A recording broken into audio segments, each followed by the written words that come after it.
My neighbor offered to babysit when my mom got sick. Now I found out she's been raising my son to believe I abandoned him. I'm a 27-year-old woman named Amber, and until last week, I thought my son just didn't want to talk to me anymore. I thought maybe I'd messed up too much. That my mental health had scared him off. That I was paying the price for the years I was too unstable to give him a normal life. But none of that is true.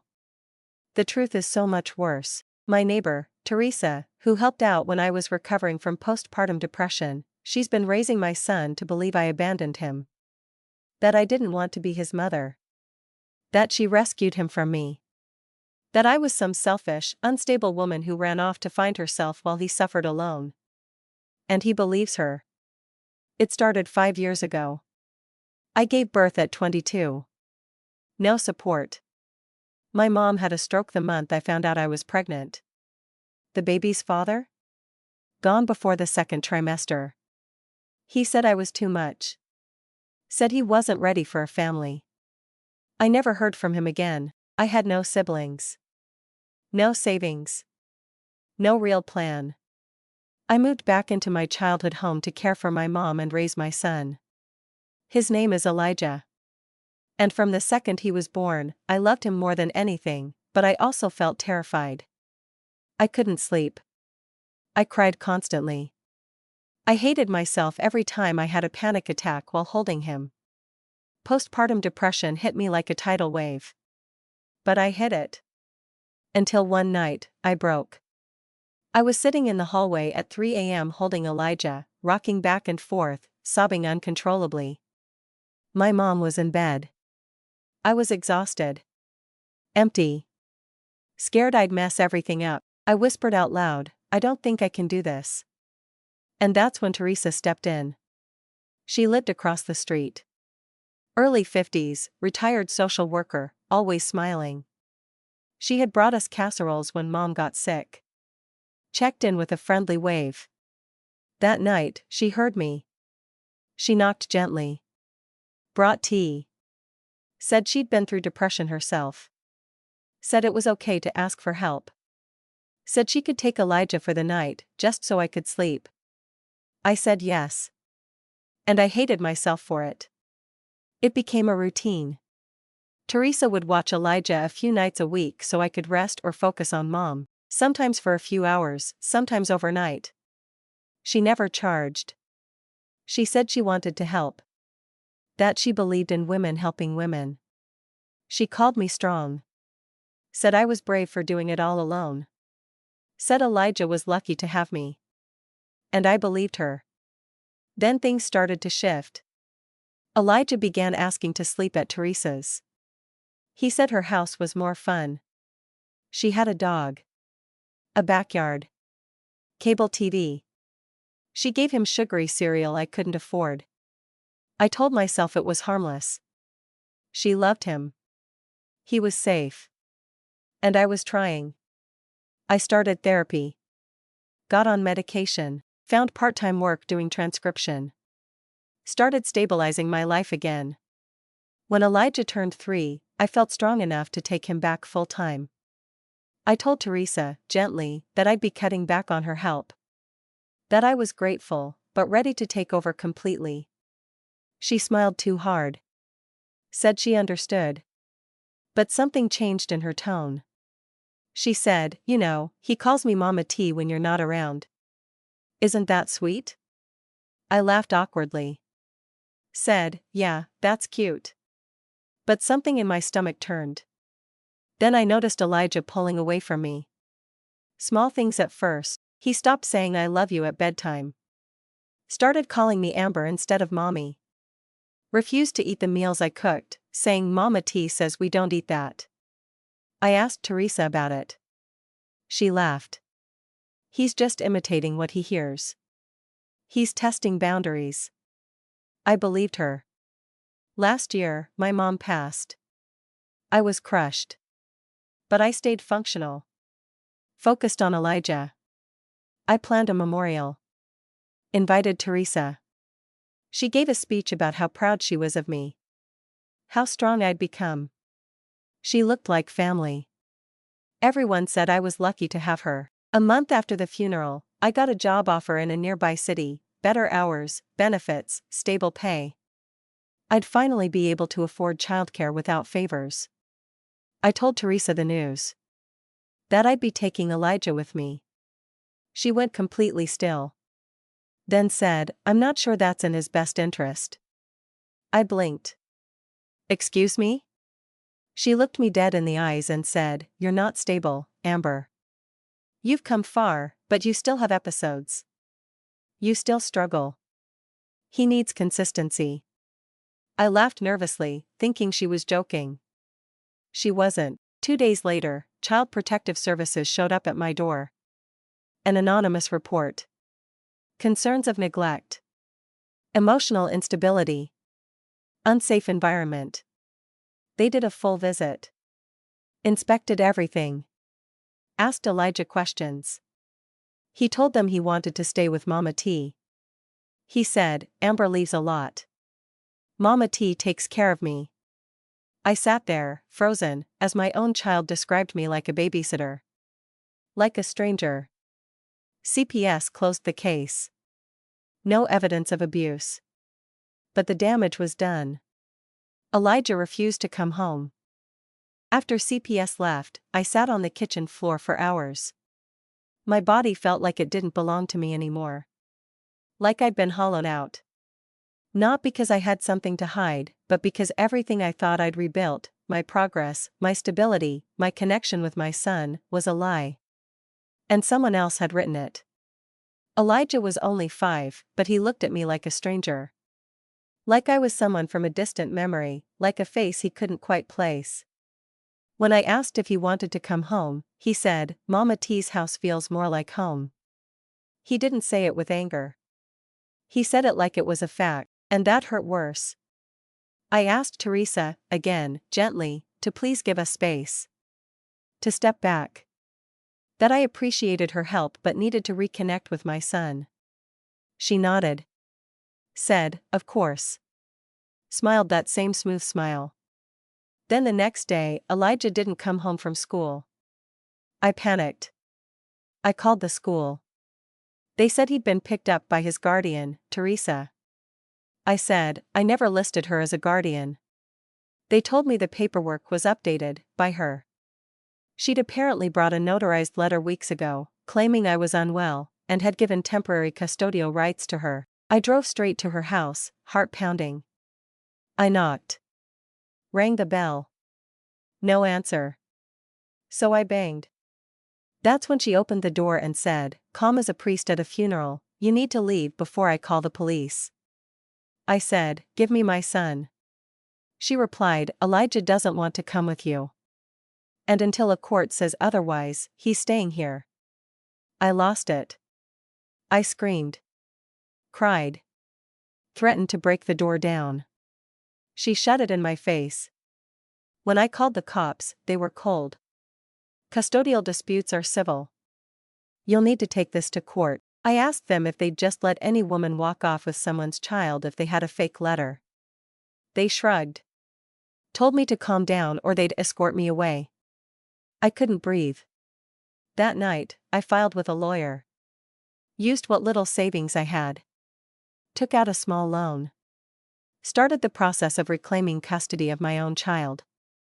And that's when I started learning the full extent of what Teresa had done. She'd been slowly laying the groundwork for years. At school, she told staff I was recovering from a breakdown. She offered to step in 4 parent-teacher conferences when I was too overwhelmed. She told neighbors I was going through something serious and that she was helping keep things stable. Everywhere I was absent, whether due to grief, work, or recovery, she had inserted herself. And not with malicious intent, not loudly, but quietly. Lovingly. Persistently. So when she started saying things like, "Amber's trying, bless her heart," or, "Elijah needs consistency, not chaos," people believed her. Because they'd seen her smiling at pickup. Baking cookies for the staff. Walking Elijah's dog. And me? They saw a girl barely holding it together, who missed a few meetings and sometimes looked tired or detached. In her version, I wasn't evil. I was unfit. During the court process, I asked for a psychological evaluation to prove my fitness. Passed. I submitted every school report, every job pay stub, every therapy record. Still, Teresa had testimonials, letters from teachers, neighbors, even her former colleagues from her social work days, vouching for her stability, her kindness, her heroism. And then came the worst part. Elijah's own statement. At 5, it wasn't legally binding, but the court psychologist still spoke with him. They asked him to draw his family. He drew Teresa, her house, her dog, and a tiny version of me, outside the house. No face. When asked who I was, he said, "That's Amber. She comes sometimes." I broke down in the waiting room. This wasn't just about my child being confused. He had been coached, conditioned, rewritten. Every time I struggled, she'd been waiting. Not to help, but to replace. I started digging into Teresa's past. It wasn't easy. She had no online presence, no active license, no lawsuits I could find. But my sister, a tech-savvy angel, found an old blog from 10 years ago under Teresa's maiden name. It had one post. A woman wrote about losing custody of her niece when her sister spiraled after divorce. She said the child was her second chance. The comments were closed. The blog deleted 2 days after we found it. But I'd seen enough. Teresa didn't just help single moms. She targeted them. I showed everything to my lawyer. We submitted it with the motion for emergency restoration of custody. While the court reviewed, I was given limited visitation, 2 hours, supervised. When I saw Elijah again, he barely looked at me. He said, "Why are you trying to take me away from Mama T?" I didn't know what to say. Because if I told him the truth, I'd be the angry, unstable mom again. So I just said, "Because I miss you. Because I'm your mom. And I love you." He didn't respond. He just asked if the visit was over yet. That first supervised visit with Elijah destroyed me in ways I didn't know were possible. He was polite, detached, like a kid meeting a distant aunt out of obligation. He let me hug him, but he didn't hug me back. When I asked if he wanted to play the game we used to love, Candyland, he said, "Mama T says board games are for when you're lonely." I felt the words land in my chest like a dull hammer. Everything I tried, snacks, jokes, stories, was met with indifference. And then, when I slipped and called myself mommy, he looked up and said, "You don't have to pretend. Mama T says it's okay you didn't want to be a mom." I had to leave the room. The court-appointed social worker told me to stay calm. That Elijah had built a new attachment figure, and I would need to rebuild trust slowly. But how do you rebuild trust with a child whose mind was rewritten against you? I wasn't just starting over, I was starting behind. Behind years of manipulation. Behind bedtime stories Teresa rewrote. Behind every lie she planted that said she was the one who showed up while I chose to disappear. I tried to fight fire with facts. Photos. Videos. Letters, proof that I'd never abandoned him. I brought the social worker pictures of me holding him at the hospital. Voice notes from when he was 3, giggling while we sang songs in the kitchen. I even found a drawing he made when he was 4, a stick figure version of me holding his hand, hearts all around it, captioned, "My mom is my best friend." They included it in the report. It helped. A little. Then came the court day. I wore my mom's necklace. The one she gave me the day I found out I was pregnant. My lawyer was calm, sharp, professional. Teresa showed up in beige, soft makeup, zero expression. She brought 2 neighbors as character witnesses. Her lawyer argued that Elijah was thriving, good grades, stable schedule, healthy habits. That disrupting his primary environment would cause distress. They never used the word mother. They called me biological parent. Then it was my turn to speak. I looked directly at the judge and said, "Your Honor, I may not be perfect." I struggled. I broke down. But I never gave up on my son. I never disappeared. I never signed over rights. I never missed a birthday, even when I could only afford a handmade card. Teresa inserted herself into my life when I was vulnerable, and slowly replaced me, without my consent, without my knowledge, and without any legal authority. I paused. Then added, "I'm not asking for revenge. I'm asking to be allowed to mother my child." The judge nodded slowly. Said she needed time to review. A week later, the decision came in: joint temporary custody. 50-50, pending full evaluation. Elijah would spend alternating weeks between us. It wasn't what I wanted. But it was movement. The first week he came home was awkward. He didn't recognize the sheets I'd bought for him. Asked if he could bring his toothbrush from Mama T's. Corrected me when I said your room and replied, "It's not really my room, is it?" I wanted to scream. Cry. Shake someone. But instead, I smiled. And said, "It is now." We cooked together. He burned the grilled cheese. I let him. We played the Candyland game he said he didn't like. He rolled his eyes the whole time. But asked if we could play again the next night. One night, during bath time, he asked if I remembered the dinosaur song. I started singing it. Badly. Off-key. He giggled. Then looked down and said quietly, "Mama T said you sang that because you were sad. And that sad people don't always stay." I said, "I sang that because I loved you. And I'm still here." He didn't respond. But he leaned into my arm while I dried his hair. Meanwhile, I started documenting everything. Screenshots. Notes. Voice memos. Because Teresa wasn't done. She sent me reminders about his routines. Passive-aggressive messages about what he shouldn't be exposed to. She sent cupcakes to the school with notes signed "Love, Mama." Once, Elijah came home with a drawing labeled "My Two Homes." It showed her house, colorful, full of flowers. Mine? Gray. Empty. One stick figure. I asked him who that was. He said, "You." I didn't tell him to stop. Didn't tell him she was wrong. I just said, "That's okay. We'll draw a new one next time." Together. The second week of shared custody started with Elijah crying at the front door. Not because he didn't want to come back to me. Because he didn't want to leave Teresa. He clung to her like he was leaving his real home. I stood there like an outsider while she knelt beside him and whispered, "You're gonna be so brave, baby. It's just 1 week. Mama T will be right here when it's over." Then she looked at me and added with a smile, "Just let him keep the sweater. He feels safer in it." It was her sweater. Bright blue. Oversized. Smelled like her house.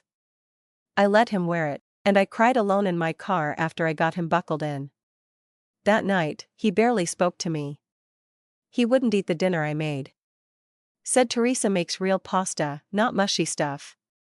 He wouldn't brush his teeth without the toothbrush from her house. He wouldn't sleep in his bed unless I played a meditation audio that she used. I felt like I was mothering a ghost, my own child, possessed by someone else's version of me. I started therapy again. Different therapist this time. One who specialized in parental alienation and covert manipulation. She listened carefully, then said something that stopped me: "You're grieving a child who's still alive. And you're trying to earn back a bond someone else actively severed." It hit me like a punch in the gut. Because that's what it felt like. I wasn't just parenting, I was proving myself. To a 5-year-old who used to be mine. I started keeping a journal. Not for the court. For Elijah. I wrote him letters. Told him about the day he was born. How I almost passed out from fear, but the second he cried, I felt like I'd known that sound forever. I wrote about the nights we danced to 90s R&B in the kitchen. About how he once tried to give our cat a bath and ended up with toilet paper bandages all over his arms. I printed photos. Drew memories. Stapled in pieces of the life we shared before she rewrote it. And I put it all in a box labeled, "This is the truth."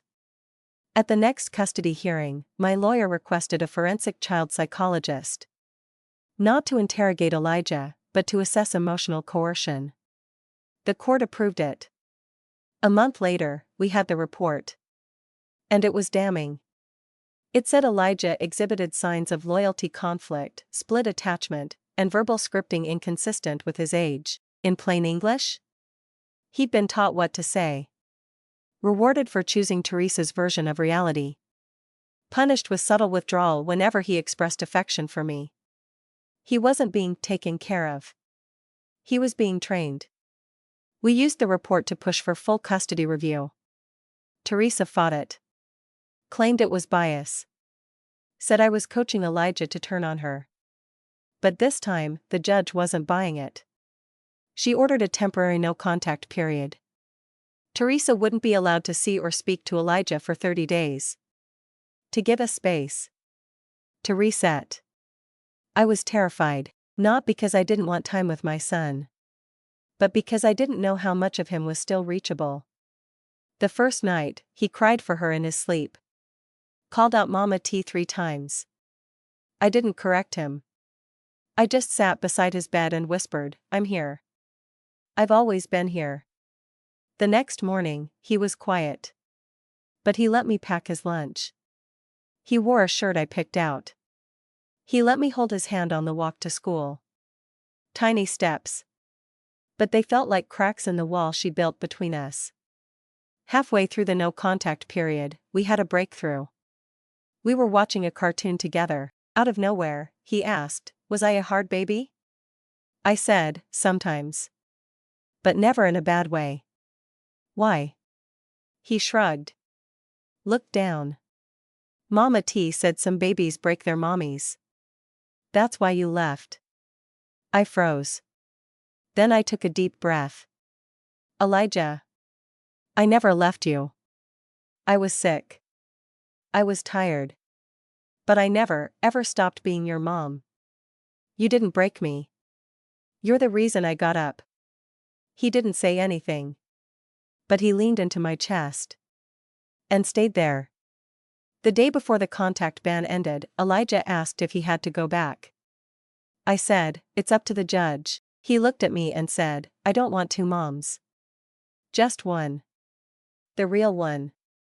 And I swear to God, I've never cried harder in my life. The day after Elijah said he wanted just one mom, we sat in his room and drew pictures together. He drew a house, mine this time, not Teresa's. Stick figures, him, me, our cat. A heart in the window. He labeled it home. That one word meant more than any verdict, any court win, any apology I never got. It meant he remembered. Not everything. Not clearly. But enough. When the no-contact order expired, Teresa didn't waste time. She filed an emergency motion to reinstate visitation, claimed Elijah was being manipulated, that I was isolating him, that he was suffering emotionally from the forced separation. The court called for a hearing. I didn't panic this time. Because I had something I didn't have before, my son's voice. In court, the psychologist updated her findings. She testified that in just 30 days, Elijah had started reattaching securely. That his anxiety had dropped. That he'd stopped using scripted phrases and begun expressing independent thoughts again. She said, plainly, there is strong evidence of psychological enmeshment between the child and the former caregiver. Continued contact, in my professional opinion, may hinder the child's emotional autonomy. In other words, the less time he spent with Teresa, the more he became himself. Teresa looked stunned. For the first time since this began, her face cracked. No polished smile. No patient tilt of the head. Just that flicker of losing control. She stood. She asked to speak. The judge allowed it. She said, "All I ever did was love that child. I filled in the gaps where his mother disappeared. I didn't lie, I protected him. Then she looked directly at me. You abandoned your child. I picked up the pieces. You should be thanking me. I didn't say a word. But the judge did. Ms. Collins, this isn't about you. The ruling came a week later. Full legal and physical custody returned to me. No visitation rights granted to Teresa. A formal warning was issued for presenting false notarized documentation and assuming guardianship without court approval. She wouldn't be prosecuted, but her file would be flagged. She'd never be allowed to act as a guardian again. That night, Elijah and I celebrated with pancakes for dinner. He wore pajamas that didn't smell like lavender oil and dryer sheets. We built a blanket fort. Watched a movie he'd never seen because Mama T said it was too loud. He laughed so hard he snorted milk out of his nose. It was the best sound I'd heard in years. A week later, I got a letter. Handwritten. Sloppy cursive. It was from Teresa. No envelope. Just a page slipped into my mailbox. She said, "You may have won your son, but you'll never erase what he knows deep down, that you didn't want him when it mattered." I didn't reply. I didn't cry. I just read it once, folded it in half, and threw it in the trash. Because I don't need her permission to be his mother anymore. Sometimes Elijah still asks about her. Not angrily. Just with the detached curiosity kids use when a dream fades. Do you think Mama T misses me? I tell him the truth. Maybe. But some people love in a way that hurts. And we don't go back to people who hurt us. He nods. Then asks if we can bake cookies. He draws different pictures now. The hearts are back. The houses are full of windows. In one, he drew me holding his hand. And underneath, he wrote, "This is my real mom. She never left." It's been 8 months since I got Elijah back full time. 8 months of slow, steady repair. Of unlearning. Of relearning. Of building something that doesn't erase what happened, but grows anyway, like grass pushing through cracks in concrete. The first few weeks were hard. He still had dreams about Teresa.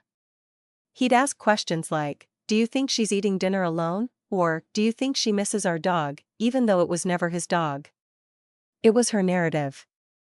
Her world. One she built carefully, one bedtime story at a time, until he believed he lived in it. So I answered gently. I didn't tell him she lied.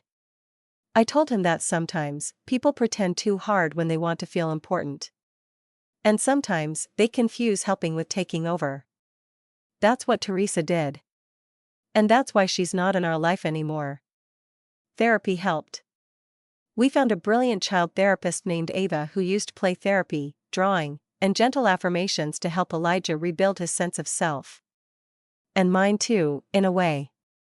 Because after so much gaslighting, from Teresa, from others, even from myself, I needed someone neutral to say, "You're not crazy. You're not a bad mother. You were manipulated." That validation was oxygen. One afternoon during a session, Ava asked Elijah to draw a picture of safe. He drew a bed. A nightlight. A cat. Me. Then he added a storm cloud in the corner with a line through it. He looked up and said, "That's the part we don't go back to." That sentence still echoes in my head. My lawyer encouraged me to sue Teresa for defamation and emotional damages. And I thought about it. Long and hard. But in the end, I didn't. Not because she didn't deserve it. But because the fight is over. And peace is more valuable than punishment. Elijah is safe.